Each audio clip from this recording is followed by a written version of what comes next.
In the previous two videos, I demonstrated and discussed a little bit about how I composed and arranged the music for this piece. And in this third and final video, I want to talk a little bit about the recording process.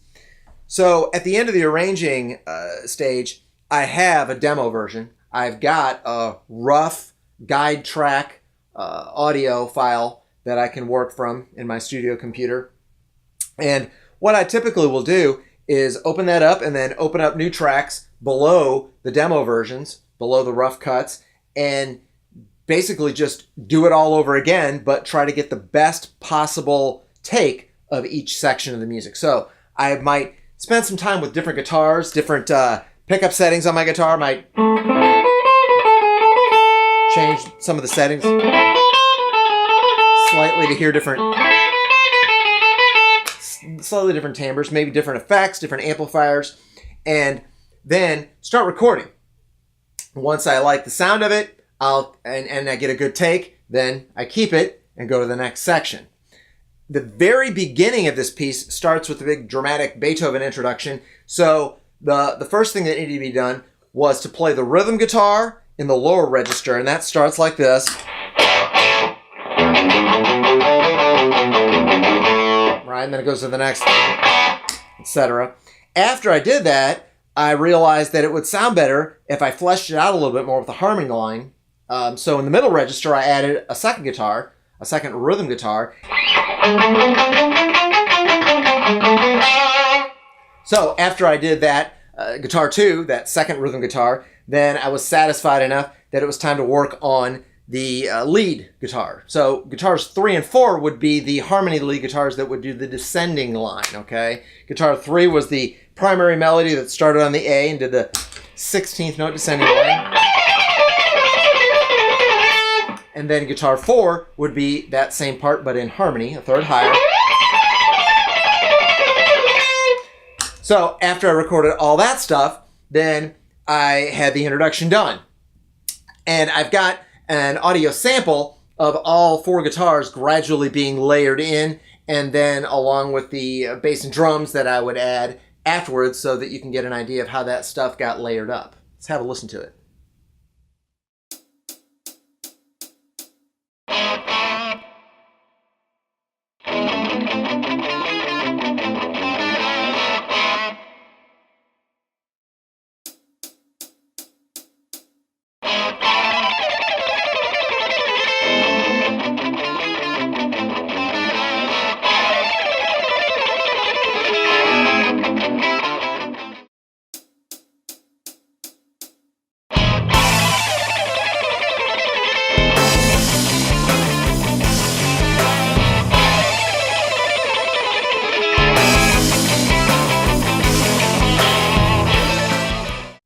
So after that big dramatic introduction, I was ready to start in on theme 1, the formal beginning of what I had originally composed, right?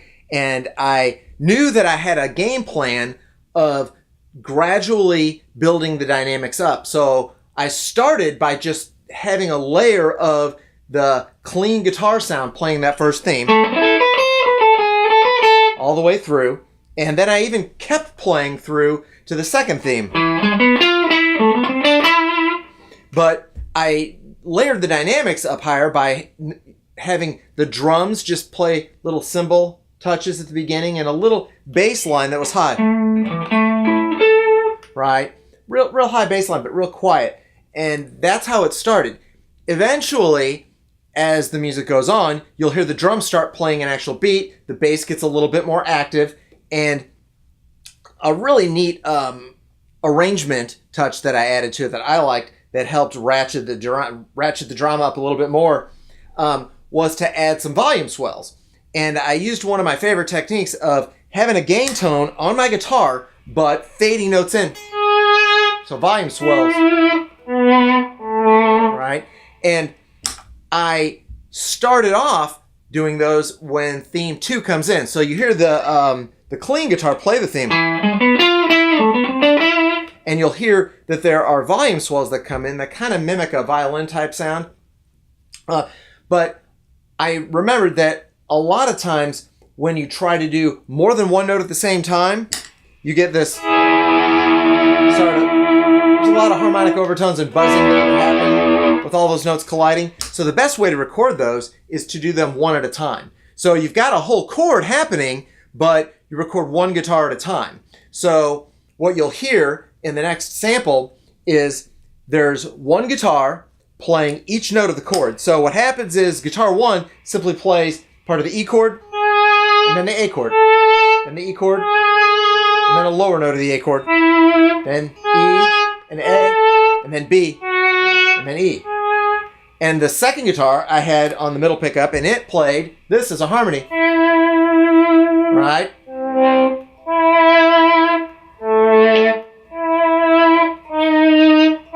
And then the third guitar was a bridge pickup sound, and it was the lower note of the E, and the A, and the E, and the A, and the E, and then the B7, and then B.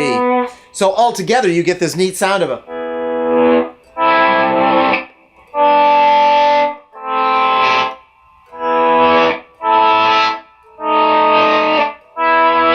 Right? And each one of those was recorded at a separate time, one after the other, and then layered on top of one another. So let's have a listen to that particular section.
Okay, so after I had gotten through theme 1, theme 2, back to theme 1, I was ready for theme 3. And at that point, I wanted the dynamics to be at the highest level. I had started at a low dynamic, I went up to medium, and then I gradually ramped up to full blast. So at this point, the drums are playing a full backbeat, and the bass is cranking along, and the rhythm guitar is doing some really neat stuff. You know, the third theme is in D, the subdominant key, right, from A, and so I've got the rhythm guitar behind it, you know, doing this,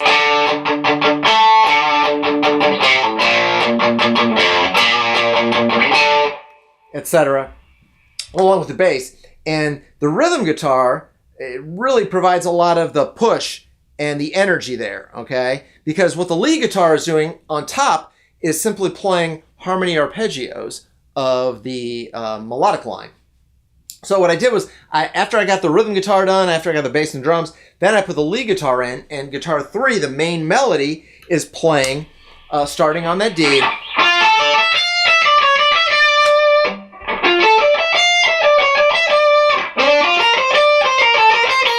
And then I harmonize that by playing those lines, but in a different register. I'm playing around the same chord, the same arpeggio, right? So if this one's a D,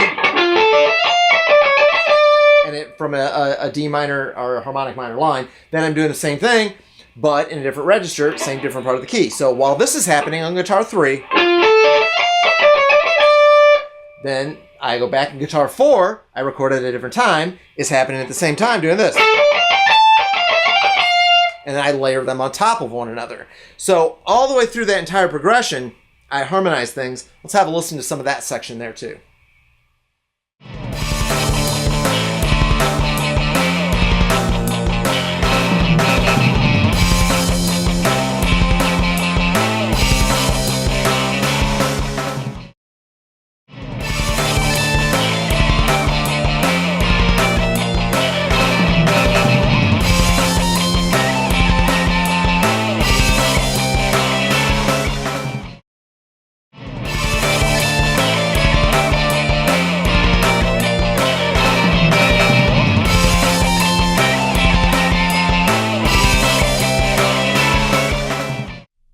So after recording theme 1, 2, and 1 and 3, and then when I returned to 1 again, I realized that I wanted to do that first theme in harmony guitars. I kept the dynamic at a high level. The bass and the drums are pounding away. The rhythm guitar and the bass are really doing some neat lines down low. I had that laid down really neat. All these really neat pump and eighth note things. Then it was time to harmonize that main line. And I had a lot of fun with trying to figure out which version of the theme 1 I wanted to use and which register, going back and forth between or the harmony, right? And I wound up really liking the way that that sounded all the way up in the highest register.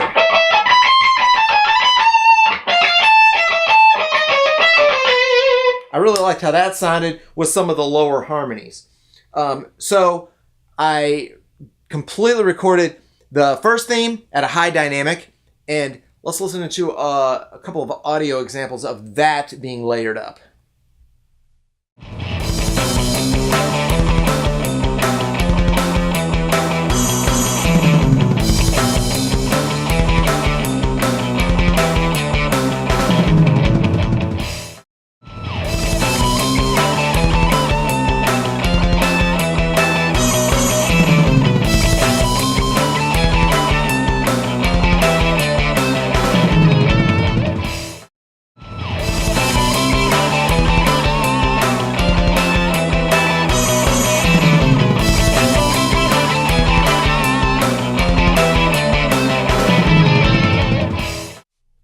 So after going through the entire form and building everything up and recording everything exactly the way I wanted it, then I realized that I did want to use that relative major theme, the one that started in the C, except I changed things around so that it was a really neat dramatic break. It felt like a breath of fresh air coming in. So that was a little bit of the compositional and arrangement process coming back in right in the middle of the recording process, and trying to figure out a really neat dramatic bridge, a way to get from the first section of the piece into the next section, where I would essentially repeat the form but do some variations and put a guitar solo in. So the relative major theme, it gives a really neat breath of fresh air. Number one, by being in a major key, it sounds a lot more open and bright, and I changed the rhythm of everything too, so that the drums were playing half time. It gave it a little bit of a breather rhythmically, and the rhythm guitar and the bass stops playing so more of those really insistent eighth notes, and it starts holding on to just some chords. Just playing something a little bit more laid back and open, right? And then I played some inversions, and then harmonies that go up, and all of these things that gave the piece a little bit of, number one, something that was a variety thematically and melodically, but also it gave it a little bit more of an emotional and a dramatic breather.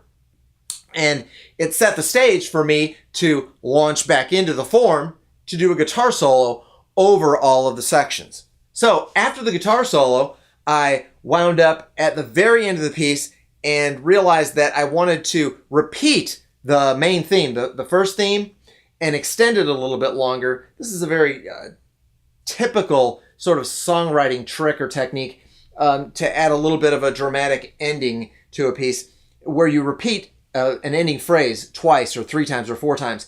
And in this case, what happens is you'll notice that after I play the main theme, and I just do the descending part, then I do it again. Except the next time I go up. And then the third time I repeat it one more time. And then I hang on that third ending. And then I come down. And then that is right where the introduction comes in again and becomes the outro this time, the descending line. First of all, the rhythm guitars, and then the lead guitars, etc. All the way until the end of the piece. So that's a little bit of an overview of how I recorded each stage of the song. I hope that some of that gives you a little bit of insight into my compositional and arranging and recording process, how I write and create music. I hope you enjoyed it. Thanks for watching and listening, and I hope you are able to enjoy the finished piece of music as well.